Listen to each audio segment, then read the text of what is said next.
אני חושב שזה המקום שהצלחתי להיכנס אליו, אני עד היום עומד בו. אין ראייה לטווח רחוק. שמים מקלות בגלגלים, מה שנקרא.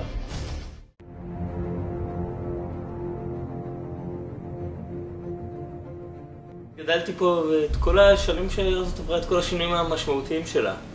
בסופו של דבר, כשאני גדלתי פה, בית שמש היו 20,000 תושבים.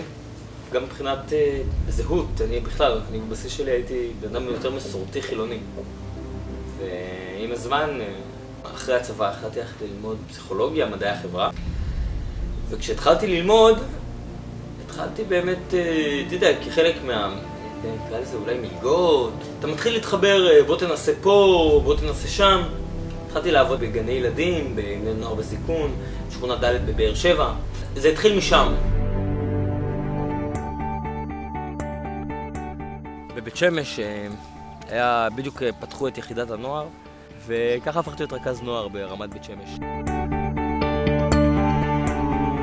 זה לא שהיה משהו לעשות עם הנוער, אבל כמו שאומרים, כשאתה רוצה אתה ממציא יש מאין. הם הבינו שאני לא הולך להגיד להורים שלהם כמה הם ילדים רעים או משהו בסגנון, ממש לא. אני אחד שכן, אני חושב שלנוער, אותם, יש המון דברים טובים ודווקא אותם צריך להעצים מול ההורים שלהם. אני משתדל לדבר בגובה העיניים, ובגלל זה אני משתדל להיות מאוד מאוד ישיר, מאוד מאוד פתוח. אני אסביר לך למה. אם אתה ישבת והשקעת, למה אתה בחרש, אתה תקרא את זה איך שאתה רוצה, כן? עשית את הכל מבחינתך? לא, לכל אז יפה, אז קודם כל תגיד לעצמך כל הכבוד. אני מדבר את זה בסדר. אני חושב שזה המקום שהצלחתי להיכנס אליו, אני עד היום עומד בו, של להיות מאוד מאוד הוגן. ובגלל זה בני נוער היו באים וגם מתייעצים איתי ברמה האישית.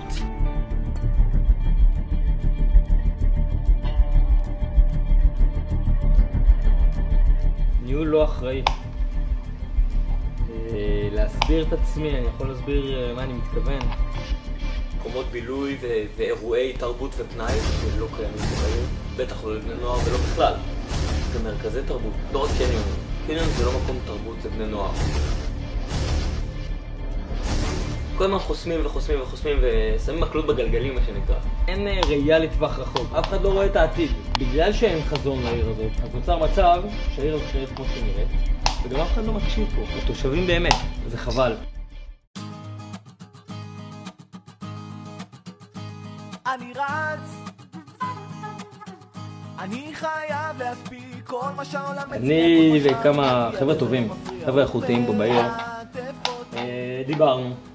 בנקודה מסוימת הבנו שאם התושבים ואם אנחנו כבני אדם לא נהיה במקומות המשפיעים באמת, אז אתה לא יכול לעשות באמת. אז אספתי את החבר'ה האלה, חשבנו, ובשלב מסוים החלטנו ליישם את זה פה בעיר. אני חייב להספיק כל... יש לנו עקרונות שאומרים שלדוגמה, כחבר עיר, חבר מועצה, אתה לא נשאר מעל 2.5 למרות ש5 שנים זה קדנציה של חבר מועצה, כי הוא באמת נציג. והוא לא עושה מה שהוא רוצה. המטרה היא עוד פעם להחזיר את הכוח לתושבים. בתוך החבר נאמנים הזה אנחנו שומרים שני מקומות לבני נוער, שתהיה להם יכולת השפעה.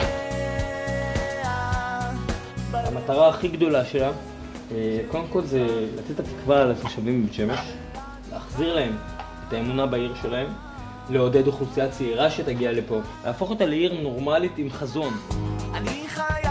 אנחנו עדיין מאמינים שראש עיר זה לא הכל, אלא קודם כל זה האנשים שאיתו.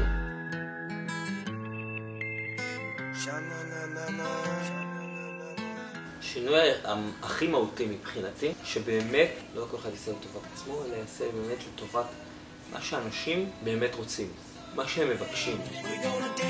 צריך להיות פה מקומות תרבות בשביל בני נוער, מקומות בילוי, בניית תוכניות לטווח ארוך. שכולם ידעו מה הולך לקרות, מתי, איך ולמה. זה אמור להיות משהו עם אופק. צריכים להפוך את העיר הזאת לעיר של צעירים שמתקיימת בזכות הצעירים. כל אחד יחשוב קצת לתת מעצמו. העולם שלנו ייראה הרבה יותר ורוד, הרבה יותר יפה.